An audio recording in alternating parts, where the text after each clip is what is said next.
Hi, എൻ്റെ പേര് ഷില്ലി. ഞാൻ ഖത്തറിൽ നേഴ്സായിട്ട് വർക്ക് ചെയ്യുന്നു. ഇതെൻ്റെ ഒരു നൈറ്റ് ഓഫ് ഡേ ആണ്.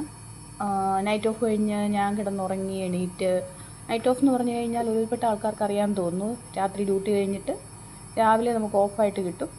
അപ്പോൾ ഒരു ഉച്ചയായപ്പോഴാണ് ഇപ്പോൾ സമയം. ഉച്ച എണീറ്റ് കഴിഞ്ഞപ്പോൾ തന്നെ എൻ്റെ മോൻ അതിലേക്കൂടെ ഓടിക്കളിച്ച് നടപ്പുണ്ടായിരുന്നു. അവനെ കാണാതെയാണ് ഞാൻ കിടന്നുറങ്ങുന്നത്.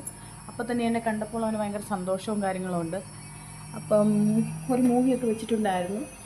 നല്ല വിശപ്പുള്ളത് കൊണ്ട് തന്നെ അടുക്കളയിൽ പോയി ശകലം ചോറും കാര്യങ്ങളൊക്കെ എടുത്ത് കഴിക്കാമെന്ന് വിചാരിച്ചു. മീനുണ്ടായിരുന്നു, പിന്നെ ഇച്ചിരി വെള്ളം, എനിക്ക് ചൂടുവെള്ളമാണ് എപ്പോഴും കുടിക്കുന്നത് ഇഷ്ടം. അതനുസരിച്ച് ചൂടുവെള്ളം തിളപ്പിച്ചു, അതെടുത്ത് കഴിച്ചുകൊണ്ടിരിക്കെ തന്നെ അവനെ നോക്കിയപ്പോൾ അവൻ അതിലേക്കൂടെ എൻ്റെ ചെരുപ്പൊക്കെ എടുത്തിട്ട് അവനെക്കൊണ്ട് പറ്റുന്ന കാര്യങ്ങളൊക്കെ ചെയ്യുന്നുണ്ട്. അവൻ ഒറ്റയ്ക്കായതുകൊണ്ട് തന്നെ അവൻ ഒത്തിരി ബോറാണ്. ശകലം വെള്ളമൊക്കെ കുടിച്ച് അങ്ങനെ ഇരിക്കുവാണ്. കുറച്ച് നേരം അവൻ്റെ കൂടെ സ്പെൻഡ് ചെയ്യാമെന്ന് വിചാരിക്കുന്നു. Bye bye.